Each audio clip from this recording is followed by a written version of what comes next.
and listen.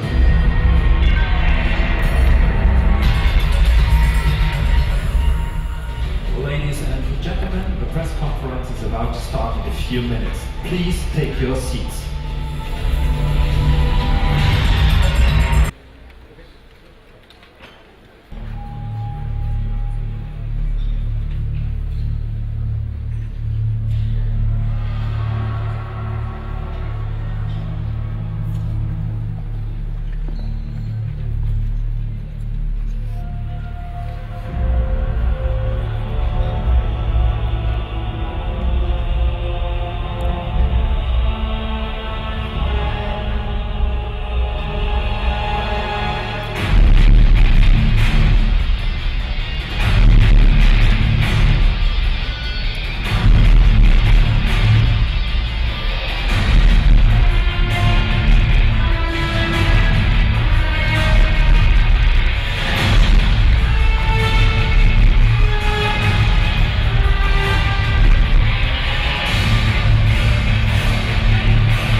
Your service here is finished, and you should all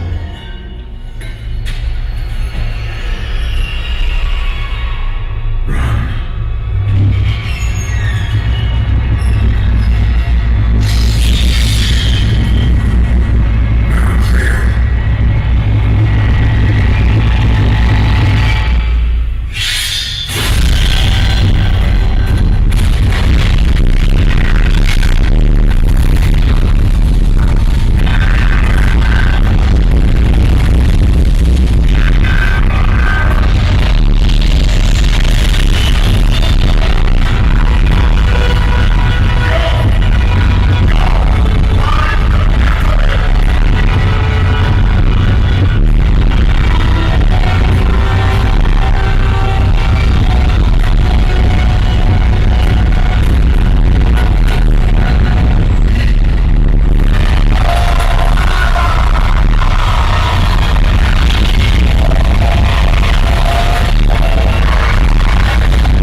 Reaper of Souls, the next expansion for Diablo 3.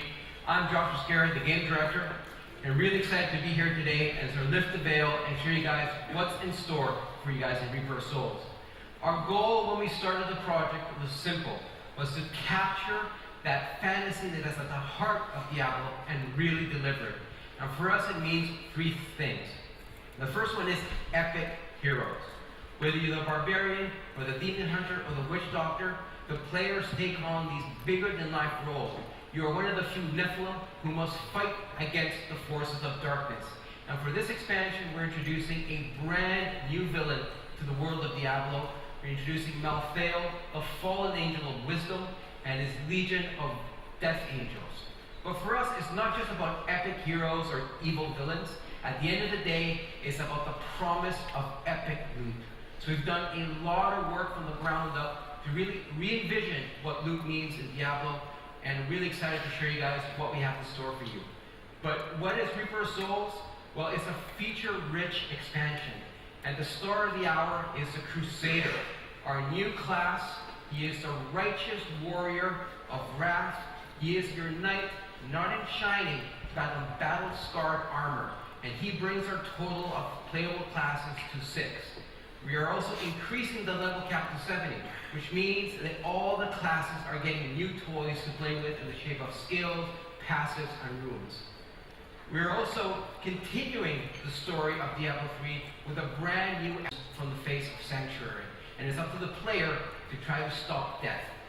But we're not just stopping at a new class and a new app. We also rethought what the end game means for everyone. Many different options to when it comes to the end game. The two I'm going to talk about today are what we call loot runs and the upgrade to the Paragon system. But before I do that, I want to invite Brian up here to tell you guys a little bit of the story behind Reaper of Souls. Brian?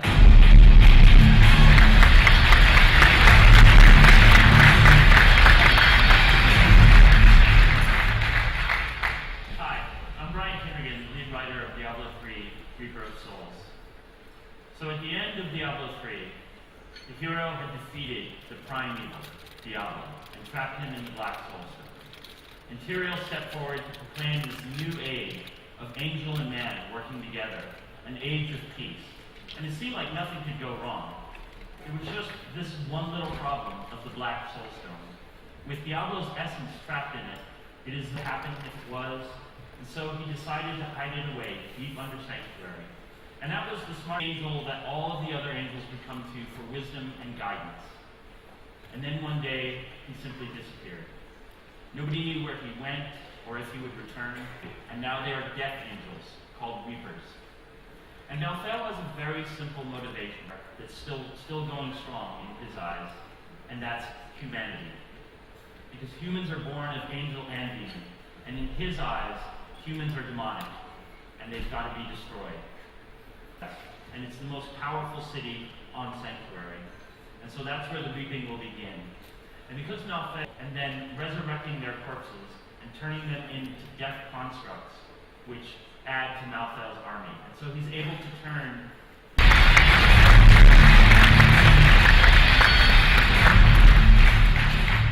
Hello, thank you for coming. My name is Christian Wagner. I'm the art director on Diablo 3, and I'm really excited about speaking about our newest villain, Malthael. Of course, it's not every time we actually get to design death itself, so this is also very exciting for us. We took some of the visual cues from past lore, but ultimately for his expansion, we really want to make sure that we gave him his very distinct look and really underscore the darker aspect of this new expansion.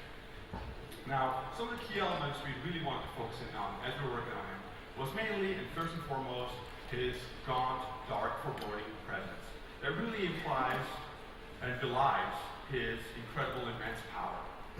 He has angelic weapons, as you see, the twin sickles, that really he uses to slice at enemies. And he has this incredible power to literally drain his victims from their very souls. Now, the skulls and the sickles that you see him using. And the goal there was to really make sure that he came across as death incarnate. Now, of course, this is not the only new villain that you will be facing in Sanctuary. what would an awesome expansion be without new and exciting monsters? As Malthael invades Sanctuary, he literally is converting his victims into monstrous constructs, as Brian mentioned. And they have to follow his every whim and desire. And every new characteristic and ability for these new monsters that you get to play with. The Executioner is a huge, hulking monstrosity with powerful melee attacks. And last but not least, we have Death Maidens, who, unlike the constructs you've seen before, are actually fallen angels, who are in the West. And it is the perfect environment to host your struggle against these evil invaders. Visually, we really took a lot of cues from the Gothic sort of Western European influence, deep and dark secrets, one of them being these terrifying death orbs. And really, at the heart of it all will be one.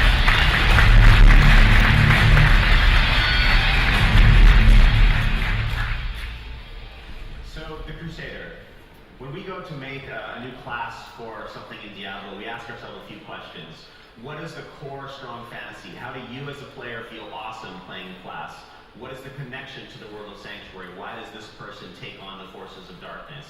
And what is the cool tactical combat role that these characters have? So to tackle the first two questions, why the Crusader and what is his backstory? His backstory is that hundreds of years ago, the Paladins, last seen in Diablo 2, pushed west on their grand crusade, bringing the Zakarum faith with fire and sword. This act ultimately culminated in the founding of the city of Westmarch. Meanwhile, as they pushed west, a small special forces unit of the Paladins, called the Crusaders, pushed east on a secret mission. Now the Crusader is back here at the end of all things to stop the forces of darkness yet again. Inspired by the fantasy. So we want a mid-range melee character, but why did we want that? We're thinking, what happens if you mix the Paladin, that knight in shining armor, with these movable objects, and it uses this armor as part of its weaponry? So that's where the shields come in. The Crusaders have Crusader shields. These shields are a core part. The Crusader, with his huge armor, wants to be in the middle of a group of enemies, and with his Holy Wrath abilities, he has mid-range spells that he can cast around the battlefield to control the whole thing, and keep the enemies running towards him, destroying ranged enemies in the distance. Let's get right to it. Shield Bash. Crusader shields. These, their armor percentage is calculated into the damage Crusader does. This is just one of the many skills that use the shield as a weapon. Fist of the Heavens, one of just a couple of spells from Diablo 2 from the Paladins that are returning here. This is that mid-range melee ability. So while he's fighting in the middle of a group of enemies where he wants to be, he can strike at a distance as well. We thought we'd take that fantasy one step further, and that's where Falling Sword comes in. So if a tank has a shell or an artillery strike at a distance, what if the Crusader, being a medieval warrior, literally was the missile? He becomes the missile with Holy Wrath, and that's where Falling Sword comes from. So enough talk for a moment. We actually have a playable demo for everybody, a fully playable demo on the show floor, and we're going to give you a sneak peek of that right now, just a little section of it. Can we please switch to the demo? Okay, so for this particular build of the Crusader, we have 6 abilities. I'm going to layer them all in, and then we'll unleash hell on the enemies towards the end. So we start on the outskirts of Westmarch. The Crusader has heard about the massacre happening in the city. And so he doesn't know all of the details of what's going on or why, but he immediately makes his way there to try to put an end to the killing. And right off the bat, you run into Borak. He's the young Kawaki that Tyrael sent to find you during the cinematic. So he's got a quick message for you before you send him off to get Tyrael and bring him back to the city. And even here, as you're actually looking down, you see Westmarch in the distance. And looking there, you can actually tell that something obviously is not quite right. And maybe we should go down there and explore a little bit further. So the first 2 abilities I've been showing off are Fist of the Heavens, this one, and Punish, which is one of his primary attacks with his flail. As we move into the city, we're going to use Shield Glare. Holy energy comes down from the heavens, reflects off his shield, and blinds your enemies. So obviously bad things are happening in the city here. You start to run into people fleeing. And you're going to see here how Malthael is able to actually turn the people of Westmarch into his reapers, his death constructs, and turn them against their friends. And we'll show off another ability. Here's Consecration. We'll let them surround you first. While me or my enemies stand within the circle, or my allies stand within the circle, we're healed. In addition, this has a rune where enemies take holy fire damage. So Kevin, it looks like Malthael has sealed the gate, and you're going to have to find another way into the city. And as you do, you'll notice that anytime you come across these corpses, they'll rise to fight you, because anything that's dead is a tool of Malthael. Now, as we see Kevin here sort of trying to find a different entry into Westmarch, we'll see a great example of the seamless switching between interior spaces and exterior spaces. So as he's here finding the actual entryway, going inside, and this is the waterway. And as you can see, the lighting changes, and we're now in the interior space. Again, it's really important, those transitions really help sell a sense of place. Makes Westmarch feel like a real city in Sanctuary. And again, it really shows off the great Gothic feel in the architecture of Westmarch. So you're about to find a small group of refugees huddling here. They're actually out of danger. They're safe inside the walls. So if you're searching for refugees, you're going to need to keep moving. And so you can run right past them. We're trying to keep a lot of the storytelling as ambient as possible. And now we're about to meet one of Malthael's signature lieutenants, the Death Maiden. She does this horrible thing to these people and then gets away. So you don't get to fight her yet, but hopefully you'll track her down later. We're going to activate the Law of Valor. It's a passive ability, much like the mantras, where I gain extra damage as I do critical hits, but it also has an activation bonus of extra damage for everybody. So the only ability we haven't seen yet is Falling Sword. Let's do that now. Artillery strike.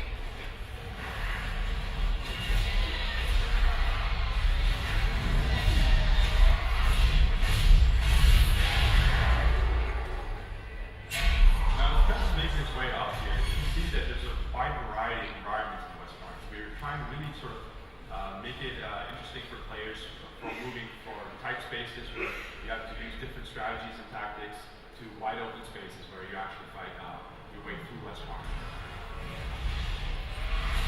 Here's a good example of tactics. I have melee enemies here. There's 2 archers at the side. Let's take them up. Well, that's for item. Well, the game is about loot. Okay. Awesome. So now the Crusader is making his way into the cathedral. And this is where he's heard a rumor that there's a bunch of refugees hiding, and they're not safe here. So the Crusader's got to get into the cathedral and try to stabilize the situation before he can worry about anything else. Just save as many civilians as possible. And one of the things I really love about the Crusader is how the tactical combinations of all the skills can really give a really great feeling as a for the player. You can come up with some great 1, 2, 3 combos. And you saw that a bunch of those Reapers were running towards the cathedral, and that's because they can sense life. When they sense the living nearby, they're going to make right for it and try to end it.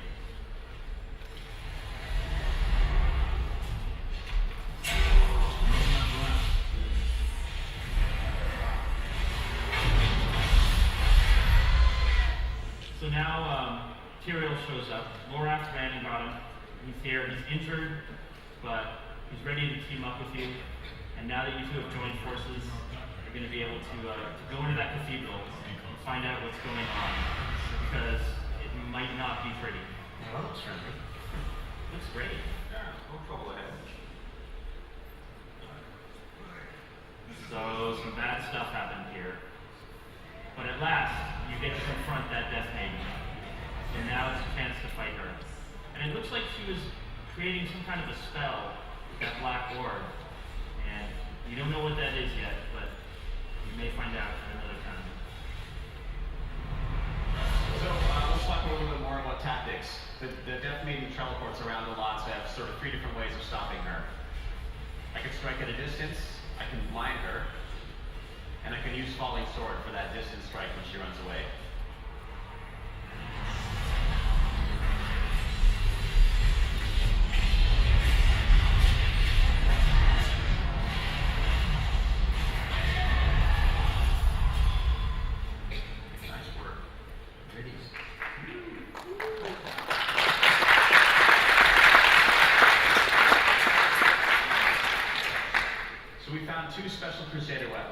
Crusader Shield, which again, the armor percentage is part of the Crusader's damage. This is a massive upgrade here. And we found a legendary item. So targeted legendaries are a new system we have. Because I'm playing the Crusader and it's the first time I've killed this boss, I get a guaranteed legendary. This particular one is God Butcher. It's perfect for the Crusader because it has a chance to pull its enemies in and slow them, and so you're right in the middle of the action always where you want to be. When you guys play this demo, in just a little while, you're going to be able to try this weapon out yourself. Alright, thanks guys. Alright. Kevin. Alright.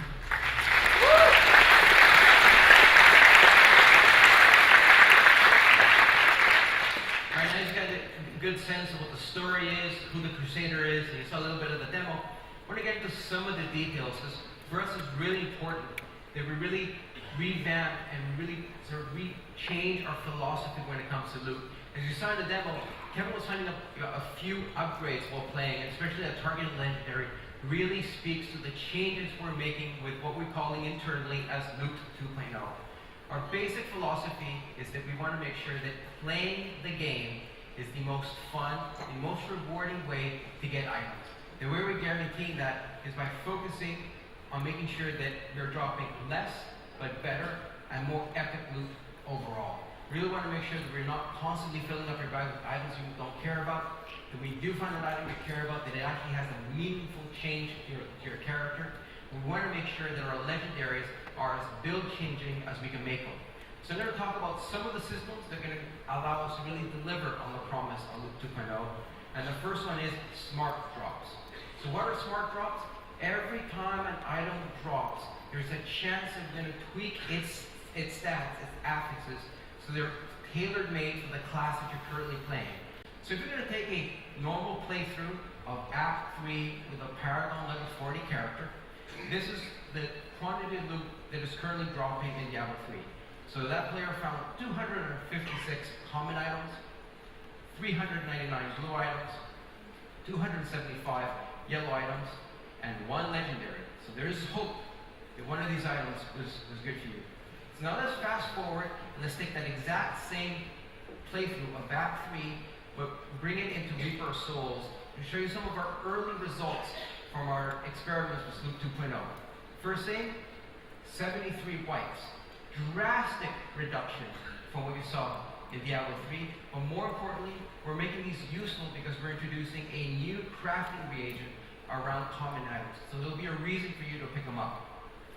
Blue items get a reduction as well. They're still important that you find a lot of these because these are the items that you're going to be using for reagents, but we're also introducing transmog, which I'm going to talk about in a second. But the real important change is when it comes to the rare and the yellow items. Big change from 275 to 83. The thing to keep in mind is that every single one of those items, those 83, is a chance to be a smart drop item. That means that we're increasing the chances of you finding a side grade or an upgrade. And finally, what about those legendaries? In that playthrough of Act 3, we found 6 legendary items. It doesn't mean we're throwing out legendaries like they're going out of fashion. The thing is, there's still going to be those really rare legendaries that players are going to want to hunt for. But we want to make sure that players are seeing legendaries more often, and they're really trying to deliver on the promise of making those legendaries build changers. So let's take a quick look at some of the legendaries that dropped during this playthrough. So here we have the puzzle ring. There's 2 versions. The version that is currently dropping in Diablo 3, and the version that will be dropping in Reaper of Souls. The thing you'll notice right away is that the Reaper of Souls version is actually rolling up to level 70. One of the changes we're making is making sure that all the legendaries can roll at all levels. But the most important change is you look at the legendary affix. If you equip this ring, you're going to summon the treasure. But how we make them build changers? Let's take a look at a wizard Viper skill. One of my favorite skills when it comes to playing a wizard. And the effect here is that everyone want to make our legendaries build changers. And finally, a enemy that is more than 25 yards away, it's essentially a free skill. Again, a really good example of how we want players to be using these legendaries that they're finding more often to really build their characters around these great items. But we're not just making changes to the low-level item gameplay. What does Mystic do for you? 2 fantastic things. The first one is Transmogrify, which means that you no longer have to sacrifice your visuals of how your character looks for power. So you have a very particular look of how you want your character to look. You can go to the Mystic, and you can essentially choose any of the appearances of any of the items that you've picked up in the game, and whether you played 100 or 1,200 hours of Diablo, or you just finished or just killed Diablo once. We want to make sure that there's something for everyone after they finish playing the story. The first thing players are going to encounter is, with a new level cap of 70, every class in the game is getting new toys to play with in the shape of skills, runes, and passives. The really exciting change that we're adding is a brand new way of playing Diablo 3, and that is what we're calling loot runs. What's a loot run? Well, it's a 15 to 20 minute dungeon, multi-tiered dungeon, where we fully randomize the environments, we fully randomize the monsters, the weather, and most importantly, the boss at the end that you need to defeat if you want to walk out of the dungeon with all the loot. So here's some simple screenshots of some of the loot runs. Here we have the cathedral with different lighting conditions and different monsters. Same here for the oasis. And here you have some of the Zoltan Pool's archives. And again, we're really leveraging the full randomization that's at the heart of Diablo and making sure that there's an interesting and a very novel new way to not just play, but more importantly, get those legendaries that you want so much. And finally, the last thing I want to talk to you guys is what changes we're making to the Paragon system. There are 3 big changes. The first one is that it's no longer, it is now account-wide. So as long as you have one character at max level, all your characters will get the benefit from Paragon. The other thing we're changing, there's no longer loot runs in the Paragon system. We have a really awesome feature-rich expansion for you guys to get your hands on when it comes out. Now, one last surprise for you guys. We have the world premiere of our gameplay trailer. Let's roll it.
Again, I want to thank you all for coming. I'm looking forward